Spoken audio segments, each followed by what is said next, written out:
क्योंकि ये मुझे एनालिटिकल रीजनिंग ए लेट में भी काम आएगा और एनालिटिकल रीजनिंग एमएससीईटी के पर्सपेक्टिव से भी काफ़ी काम आएगा। कंसोर्टियम की आदत है सरप्राइजेस थ्रो करना। प्रॉब्लम ये है कि एनालिटिकल रीजनिंग की इंपॉर्टेंस काफ़ी कम हो चुकी है।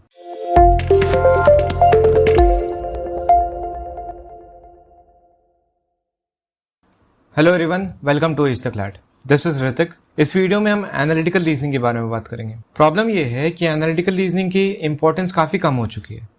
जहाँ क्लैट 2019 के पहले ये 40 में से अराउंड 35 क्वेश्चंस में रहता था एटलीस्ट लॉजिकल रीजनिंग सेक्शन में। अब ये लॉजिकल रीजनिंग के क्वेश्चन में सिर्फ 5 क्वेश्चन भी जुटा नहीं पा रहा है। ओके, क्लैट 2020 में कुछ एक भी क्वेश्चन नहीं आया था एंड आई थिंक 2021 में भी एक भी क्वेश्चन नहीं आया था। डेटा के हिसाब से बात करेंगे एग्जैक्टली क्या नंबर्स हैं एंड उसी के हिसाब से बात करूंगा कि क्या स्ट्रैटेजी रहनी चाहिए तुम लोग की, ठीक है, इस सब्जेक्ट से related. So let's move ahead. अगर आप इस चैनल पे पहली बार आए हो तो प्लीज सब्सक्राइब कर लो। I'm sure you would find a lot of value in our videos in the coming few months. Alright, let's move ahead. So these are basically 5 or 6 of the question points on which I would be talking about. First one says, is analytical reasoning important? ये question important है obviously. इसका answer है कि उतना important नहीं है, ठीक है, इस पे आगे मैं बात करूंगा। How much has it comprised of in the previous और in the past year papers? This is another question that I would be tackling. Third question, what is the possibility of it reappearing in CLAT 2022? An indication कि किसी CLAT में ये आया ही नहीं बिल्कुल भी, right? And what should you do with this subject? इस बारे में पूरे वीडियो में बात करेंगे। Let's move ahead. Okay, before we move ahead, I would ask you to please consider, visiting our website istheclad.in. इसमें हम कई सारे, नए चीज़ लेके आ रहे हैं। First of all, here is the website. YouTube पे हमारे जितना कंटेंट है उसके कुछ हाइलाइट्स यहाँ पे अवेलेबल हैं। इवेंट लिस्ट जो कि काफ़ी ज़्यादा पसंद आ रहा है लोगों को, वो यहाँ पे अवेलेबल है। नवंबर, दिसंबर, जनवरी, फरवरी एंड अक्टूबर की भी आ चुकी है और मार्च की भी आ जाएगी जब ये महीना ख़त्म हो जाएगा। ओके, सोर्सेज ऑफ रीडिंग, कौन से जगह से हमें पढ़ना चाहिए हर एक चैप्टर, हर एक सब्जेक्ट के लिए जो कि रीडिंग इंटेंसिव है, जो कि रीडिंग मांगती है, वो यहाँ पे अवेलेबल है। फ्री रिसोर्सेज, एक ड्राइव फोल्डर है, ऑलराइट, जो कि you would be able to get free access to this. बस रिक्वेस्ट एक्सेस करना है, तुम्हें मिल जाएगा एक्सेस। क्विक टिप्स है, कुछ काफ़ी हैंडी टिप्स हैं, ये उनकी लिस्ट है, ऑलराइट, काफ़ी हैंडी टिप्स है, आप जाके देखना। और अंत में पेड कोर्सेज भी हैं, 2 पेड कोर्सेज है, स्टैंडर्ड 101 और प्रीमियम 101। जो भी आपको ज़रूरत लगे आप वहाँ से जा करके देख सकते हो। Okay, thanks for your time. आगे बढ़ते हैं। Is analytical reasoning important? वो बात हम इस ग्राफ से समझ सकते हैं। सैम्पल पेपर 1 में, सो बेसिकली क्लैट 2020 में पहली बार पैटर्न चेंज हुआ था, तो कंसोर्टियम ने 3 सैम्पल पेपर्स रिलीज किए थे। सो यहाँ पे क्या दिया हुआ है, 4 सैम्पल पेपर्स और क्लैट 2020 और 2021 दिया हुआ है ना। देखो ऊपर से नीचे अगर आप आओगे तो समझ में आएगा कि इंपॉर्टेंस इसकी काफ़ी कम हो रही है धीरे धीरे। सैम्पल पेपर 1 में 3 थे, सैम्पल पेपर 2 में 7 क्वेश्चंस थे, सैम्पल पेपर 3 में 4 क्वेश्चंस थे, सैम्पल पेपर 4 में 2 क्वेश्चंस थे। Sample paper 4 in the sense जो कई सारे तुम्हारे sectional test 1-2 section wise release किया था कंसोर्टियम ने, उसकी बात कर रहा हूँ। क्लैट 2020 में सिर्फ 2 क्वेश्चन था, 2021 में गायब 30 के 30 क्रिटिकल रीजनिंग क्वेश्चंस थे। ओके, सो ये इसकी इंपॉर्टेंस घटी है क्या? सर्टेनली घटी है, ठीक है। इसी पे हमारा दूसरा क्वेश्चन आता है कि is there a possibility of it reappearing in CLAT 2022? देखो पॉसिबिलिटी सर्टेनली यस है। क्यों? क्योंकि कंसोर्टियम की आदत है सरप्राइजेस थ्रो करना, ठीक है। आप 2017 को उठा लो जिसमें लीगल रीजनिंग में 15 क्वेश्चन जो है लीगल मैक्सिम्स पे आ गए। 2018 को उठा लो, उसमें क्या हुआ कि काफ़ी डिफिकल्ट क्वेश्चन आया था एज सच। 2019 को उठा लो, उसमें बहुत ज़्यादा इजी क्वेश्चंस थे और लीगल रीजनिंग में सिर्फ और सिर्फ लीगल रीजनिंग के क्वेश्चंस थे, एक भी मैक्सिम्स नहीं था। लॉजिकल रीजनिंग बहुत ज़्यादा इजी था, ठीक है।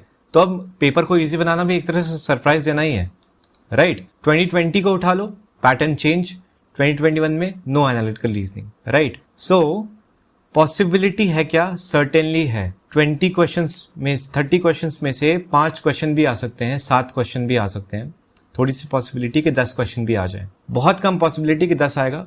5 आने की पॉसिबिलिटी है। I would not be surprise अगर 5 क्वेश्चन एनालिटिकल रीजनिंग पे आ गया तो, क्योंकि कहीं भी एक्सप्लिसिटली ये नहीं कहा गया है कि एनालिटिकल रीजनिंग पे क्वेश्चन नहीं पूछेंगे, सिलेबस का पार्ट है वो, ठीक है। तो what should you do with this subject, बहुत ज़्यादा लंबा वीडियो नहीं होगा, प्लीज़ समझ लो ये बात, ठीक है। अब what should I do with this subject जब हम क्वेश्चन पूछते हैं किसी मेंटोर से, किसी प्रोफेसर टीचर से या किसी फैकल्टी से फ्लैट के, तो हमारा एक तरह से गोल या फिर एक तरह से क्वेश्चन ये होता है कि क्या मुझे छोड़ देना चाहिए, क्योंकि ये सब्जेक्ट, ये सवाल आप मैथ्स में शायद पूछते हो लेकिन एनालिटिकल लॉजिकल रीजनिंग के क्रिटिकल रीजनिंग सेक्शन में नहीं पूछते हो कि मुझे क्या करना चाहिए इस सब्जेक्ट के साथ। ऑब्वियसली पढ़ना है। अगर ये सवाल आ रहा है कि क्या मुझे इसे छोड़ना चाहिए या नहीं, बिल्कुल नहीं।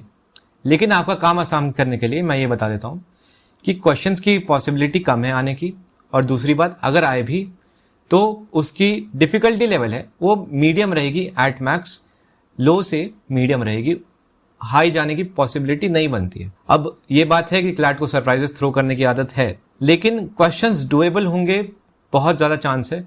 और अगर डिफिकल्ट आएगा भी तो इसमें आ सकता है 2 चैप्टर से। एक हो गया सीक्वेंस सीरीज, तो सीक्वेंस सीरीज में अगर डिफिकल्ट आए तो कोई नहीं बना पाएगा, ठीक है। और दूसरा हो गया पजल्स।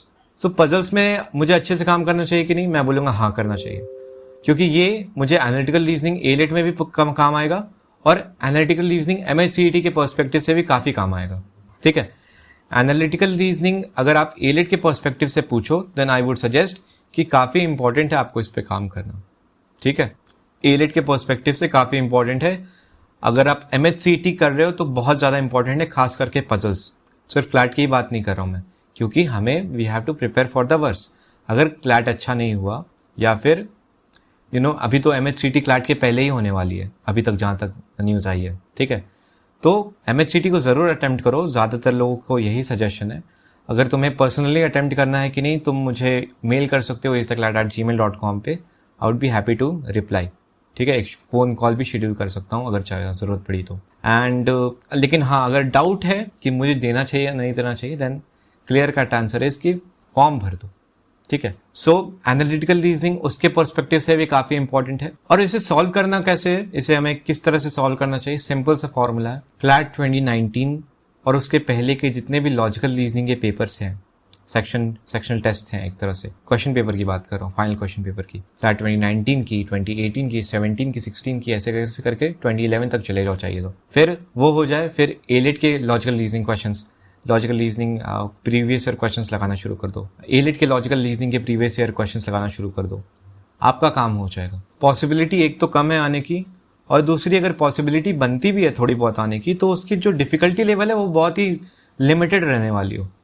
वाली है। इसलिए आप प्रीवियस ईयर क्वेश्चन ही करके जाओ, सारे चैप्टर्स देख लेना, ठीक है। कोई भी कॉन्सेप्ट मिस नहीं हो, बस इतना ध्यान कर लेना, बस इतना ही करने की ज़रूरत है। हफ्ते में 2 से 3 घंटे दे दो, बट दे दो, ऐसा नहीं है कि बिल्कुल ही नहीं देना है। हफ्ते में बस 2 से 3 घंटे बैठो एनालिटिकल रीजनिंग के लिए, या एट मैक्स 4 घंटे बैठो, 2 घंटे 2 दिन के लिए बैठो, समझ रहे हो। And that is enough for sure. उससे ज़्यादा करने की ज़रूरत नहीं है इस सब्जेक्ट में, इस सब सब्जेक्ट में, बिकॉज लॉजिकल रीजनिंग का एक माइन्यूट पार्ट है अभी तक का एनालिटिकल रीजनिंग, जो जब से पैटर्न चेंज हुआ है, ठीक है। इतना ही था इस वीडियो में। आई होप ये वीडियो पसंद आई होगी। अगर पसंद आई है तो please press the like button. I am sure कि आपको आने वाली वीडियोज़ में काफ़ी वैल्यू जो है वो मिलेगी, ठीक है। Thank you for watching. I see you in the next video. Till then take care, goodbye and all the best.